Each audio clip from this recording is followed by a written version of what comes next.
जय जय श्री सीताराम। गुरु गृह गए पढ़न रघुराई, गुरु गृह गए पढ़न रघुराई। अल्पकाल विद्या सब आई, सीताराम राम राम, सीताराम राम राम। सीताराम चरण रति मोरे, अनुदिन बढ़हु अनुग्रह तोरे। जय शंकर भगवान की, जय पार्वती मैया की, जय विष्णु भगवान की, जय महालक्ष्मी की, जय हनुमान जी की, जय सरस्वती माता की, जय मेरे गुरुदेव की, जय गोस्वामी तुलसीदास की, जय श्री रामचरितमानस की, जय जय श्री सीताराम। भगवान की पावन सन्निधि में भगवान की पावन चर्चा का श्रवण लाभ ले रहे हैं हम सभी। बड़े ही हर्ष और संतुष्टि देने वाला ये क्षण है जब हम वीडियो के माध्यम से मानस की संपूर्ण चौपाइयों का श्रवण लाभ लेते हैं। पिछले वीडियो में मैंने बताया था चौपाइयों की व्याख्या के अंतर्गत कि बाली को जब भगवान ने बाण मारा, वो एक पेड़ के ओट में छिपे हुए थे, के पीछे खड़े थे। जब बाण मारा, जैसे ही बाण बाली को लगा और बाली नीचे गिरा, तो उसने भगवान की तरफ देखा और पूछा कि सुग्रीव को इतना प्रेम और मुझसे इतना रुष्टता, आखिर क्या कारण है कि आपने मुझे बाण मारा। जय जय श्री सीताराम। आखिर कारण क्या है कि वो मैं वैरी और सुग्रीव प्यारा हो गया? किस दोष से आपने मुझे मारा? ये प्रश्न था बाली का। इस प्रश्न के उत्तर स्वरूप भगवान ने कहा कि बाली सुनो, तो मूर्ख हो। छोटे भाई की स्त्री, बहन, पुत्र की स्त्री और कन्या, ये चारों समान हैं। इन पर जो बुरी दृष्टि डालता है, उसे मारने में किसी भी प्रकार का पाप नहीं होता। ये पाप तुमने किया है। मूढ़ते तो ही अतिशय अभिमाना, नारी सिखावत करसी न काना। मम भुज बल आश्रित तहि जानी, मारा चहसी अधम अभिमानी। हे मूढ़, तुझे अत्यंत अभिमान है। तूने अपनी स्त्री की सीख पर भी ध्यान नहीं दिया। सुग्रीव को मेरी भुजाओं के बल का आश्रित जानकर भी अरे अधम अभिमानी, तूने उसको मारना चाहा। तू ये सब कुछ जानता था, फिर भी तू उसे मारना चाहता था। बाली ने कहा, हे श्री राम जी सुनिए, स्वामी आपसे मेरी चतुराई नहीं चल सकती। हे प्रभु, अंतकाल में आपकी गति शरण पाकर मैं अब भी पापी ही रहा। सुनत राम यति कोमल वाणी, बाली शीस पर से निज जानी। अचल करो तनु राखऊं प्राणा, बाली कहा सुनु कृपा निधाना।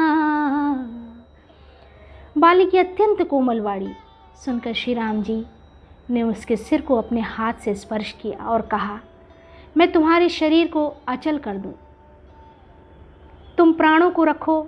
बाली ने कहा, हे कृपा निधान सुनिए, जन्म जन्म मुनि जतनु कराही। मुनिगण जन्म मरण में, प्रत्येक जन्म में अनेक प्रकार का साधन करते रहते हैं। अंतराम कही आवत नाही। बहुत बड़ी बात कही बाली ने। अनेकों प्रकार का साधन करते हैं, जन्म से मृत्यु तक बड़े प्रयास करते हैं, अनेकों प्रकार के प्रयास करते हैं, फिर भी अंतकाल में उन्हें राम नाम नहीं आता। वो राम नाम कह ही नहीं पाते। इतना जतन करने के बाद, इतना अभ्यास करने के बाद भी। ये बिल्कुल सही बात है। व्यक्ति अगर रोज रोज सीताराम सीताराम कहे तो अंत काल में उसके मुख से श्री राम जी का नाम निकलना संभव हो सकता है, ऐसी संभावना हो सकती है। परंतु जो जीवन में भगवान का नाम ही नहीं लेता, नाम जप ही नहीं करता, सोते उठते बैठते कभी भगवान को याद नहीं किया, और वो चाहे कि अंत काल में भगवान का नाम लेकर स्वर्ग को चला जाए, बैकुंठ को चला जाए, भगवान के चरणों में स्थान बना ले, तो ये संभव नहीं है। इसके लिए भी भगवान की कृपा का होना बहुत आवश्यक है। जिन पर भगवान की कृपा होती है उन्हीं के मुख से राम नाम निकलता है, और ये अभ्यास से आता है। आप जितना अधिक नाम संकीर्तन करते रहेंगे, भगवान का नाम जपते रहेंगे, भगवान ऐसे भक्तों को अवश्य ये अवसर देते हैं कि अंत काल में भगवान का नाम मुख से निकले। इसलिए प्रयास प्रतिदिन करना चाहिए, और प्रतिदिन भगवान का नाम लेना चाहिए, हर क्षण भगवान का नाम लेना चाहिए। ये मानना चाहिए कि भगवान ही की हर कार्य भगवान के ही कारण हो रहा है।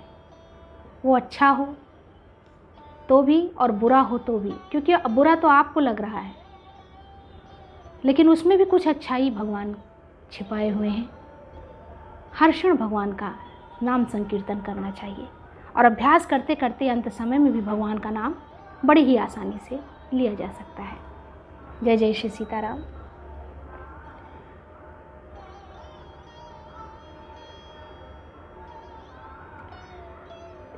इतना जतन करने से, मुनिगण इतना जतन करते हैं तब भी अंत में भगवान का नाम नहीं आ पाता, राम नाम नहीं कह पाते, उनके मुख से राम नाम नहीं निकलता, जिनके नाम के बल से शंकर जी काशी में सबको समान रूप से अविनाशिनी गति मुक्ति देते हैं।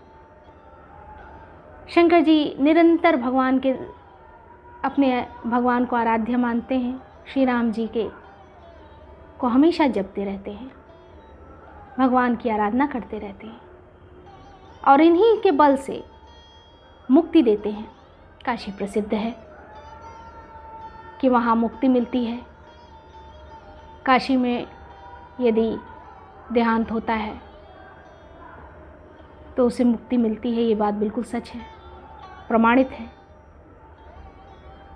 ममलोचन गोचर सोइयावा, बहुर के प्रभु अस बनहि बनावा। वह श्री राम जी स्वयं मेरे नेत्रों के सामने आ गए हैं। हे प्रभु, ऐसा संयोग क्या फिर कभी बन पड़ेगा कि भगवान स्वयं मेरे सामने खड़े हैं और भगवान को मैं देख रहा हूँ? ऐसा सुंदर संयोग क्या फिर कभी होगा? उसका सोचना बिल्कुल सही था।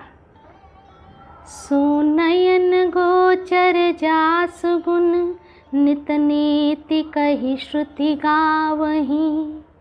जीती पवन मन गो निरस, करि मुन ध्यान कबहुक पावही। मुहि जानी अति अभिमान बस, प्रभु कहु राखो शरीरहि। अस कवन सठ हटि काटि सुर तरु, बारी करिहि बबूरहि। श्रुतियाँ नेति नेति कहकर निरंतर जिनका गुणगान करती रहती हैं तथा प्राण और मन को जीतकर एवं इंद्रियों को विषय के रस से सर्वथा नीरस बनाकर मुनिगण ध्यान में जिनको कभी क्वचित ही झलक पाते हैं, वे ही प्रभु आप साक्षात मेरे सामने प्रकट हैं। कितना दुर्लभ संयोग है कि आप मेरे सामने साक्षात प्रकट हैं और मैं आपको देख रहा हूँ। आपने मुझे अत्यंत अभिमानवश जानकर ये कहा कि तुम शरीर रख लो, परंतु ऐसा मूर्ख कौन होगा जो हठपूर्वक कल्प वृक्ष को काटकर उससे बबूर के बाण लगवाएगा, अर्थात पूर्ण काम बना देने वाले आपको छोड़कर आपसे इस नश्वर शरीर की रक्षा चाहेगा। वह तो कोई मूर्ख ही होगा जो ऐसा चाहेगा। अब नाथ कर करुणा बिलो कहूँ, देहूँ जो बर मांगूँ। जेहि जोनि जन्मो कर्म बस, तह राम पद अनुरागऊँ। यह तनय राम सम विनय बल, कल्याण प्रद प्रभु लीजिए। गही बास सुर नर नाह आपन, दास अंगद कीजिए। हे नाथ, अब मुझ पर दया दृष्टि कीजिए और मैं जो वर मांगता हूँ उसे दीजिए। मैं कर्मवश जिस योनि में जन्म लूँ वहीं श्री राम जी आपके चरणों में प्रेम करूँ।